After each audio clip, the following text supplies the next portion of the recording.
जो बार बार धमकी दे रहे हैं वो नबुज हैं, नपुंसक हैं, समझे आप कि नहीं। धमकी जो बहादुर आदमी होता है धमकी नहीं देता, वो सामने से आगे बात करता है। मैं जानना चाहता हूँ कि क्या ट्रेन मोदी के बाप की है? विद्युत विभाग मोदी के बाप ने बनाया है। जो देश को उन्होंने बेचने का जो प्रयास किया है, क्या उनके बाप ने उसे खरीदा था?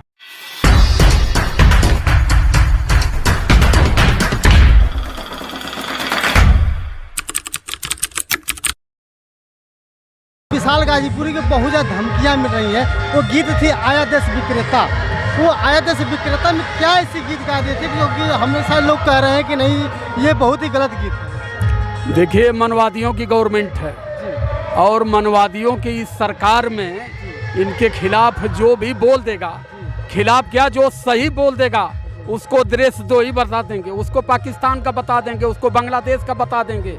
विशाल गाजीपुरी बच्चा है, उन्होंने जो गाया है ये सर्व सही गाया है। मैं जानना चाहता हूँ कि क्या ट्रेन मोदी के बाप की है? विद्युत विभाग मोदी के बाप ने बनाया है। जो देश को उन्होंने बेचने का जो प्रयास किया है, क्या उनके बाप ने उसे खरीदा था? देश की संपत्ति, सरकारी संपत्ति, जनता की संपत्ति होती है। तो विकास ने जो गाया है गीत और वो जो बिटिया गाई है वो बहुत सही गाए हैं। तो उनके धमकी से मतलब नहीं है।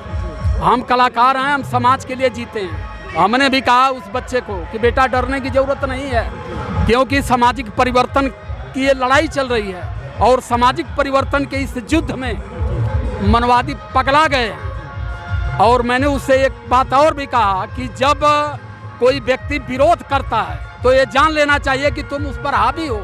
जब आदमी हावी नहीं होता है तो उसका विरोध नहीं होता है। तो पूर्ण रूप से आज बहुजन समाज मनवादियों पर हावी हो चुकी है और कलाकारों का हौसला बढ़ चुका है।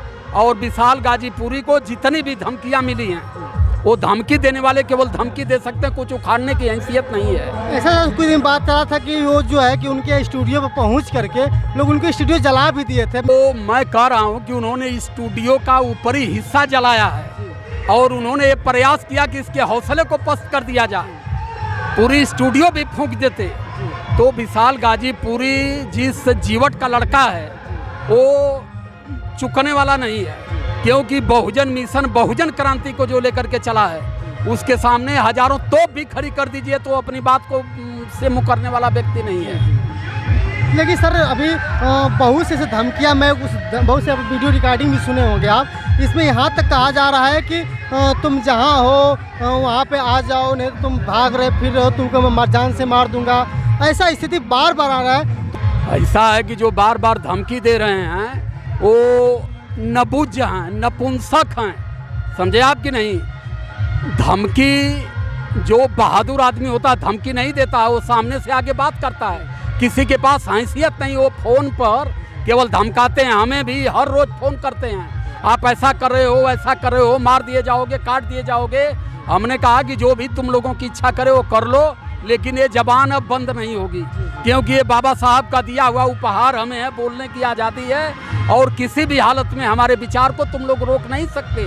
मैं तो सोचा था कई बार लोग कहे कि वीडियो वायरल कर दीजिए, सारा नंबर नोट किया हूँ, लेकिन वीडियो वायरल नहीं कर रहा हूँ इसलिए कि लाखों कलाकारों का नेतृत्व करता हूँ। कलाकारों का हौसला टूट जाएगा कि अध्यक्ष जी को अगर ऐसे कहा जा रहा है तो हम लोगों के साथ भी ऐसा होगा, इसलिए मैंने अपनी बात को दफन करके रखा हूँ। मैंने सीधे कहा है कि जो भी तुम लोगों को करना है, जहाँ भी करना है, झारखंड से लेकर उत्तराखंड तक मैं सफ़र करता हूँ, जहाँ तुम लोगों की इच्छा करेगी वहाँ मिल लेना, जो इच्छा करे वो कर भी लेना।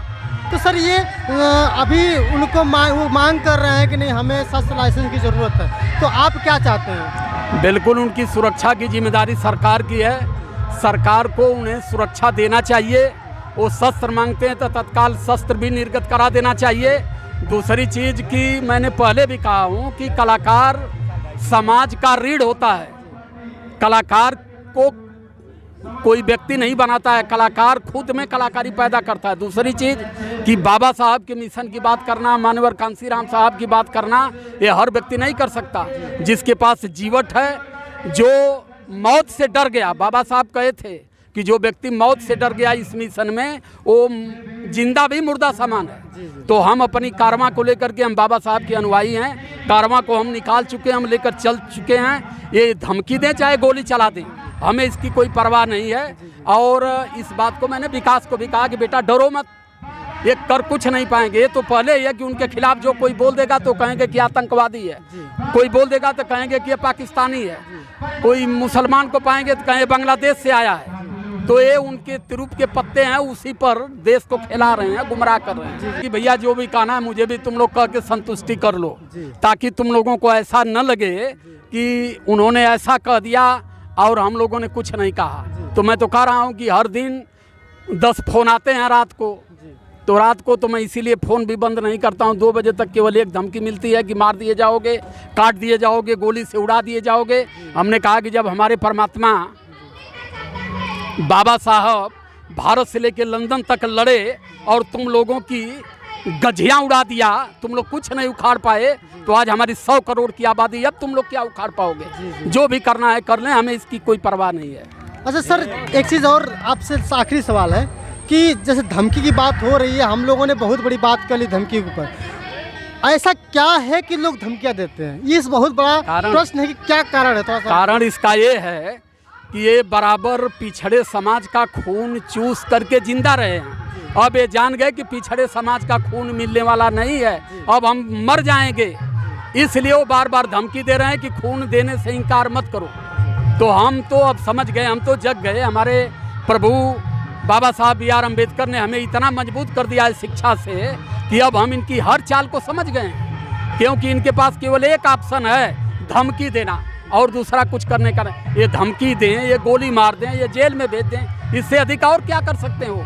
लेकिन हम इस कारमा को रोकेंगे नहीं। इस वीडियो के माध्यम से सपना जी और विशाल जी को क्या राय देना चाहेंगे? मैं उनको धन्यवाद दूंगा, बच्चे हैं, मैं उनको धन्यवाद दूंगा कि इतनी कम उम्र के बच्चे जो इतनी बड़ा जीवट पैदा कर लिए कि देश के PM को इतनी खुली चुनौती इन्होंने दिया है, इसके लिए मेरे तरफ से वो धन्यवाद के पात्र हैं। तो दोस्तों, अभी हमारी मुलाकात हो रही थी, बातचीत चर्चा की जा रही थी आया देश विक्रेता पे जो गीत चला था विशाल गाजीपुरी और सपना बौद्ध के, उसके विषय में हम बात कर रहे थे माननीय डॉक्टर राजकुमार यादव जी से, जो संगीत कलाकारों के ये अध्यक्ष हैं।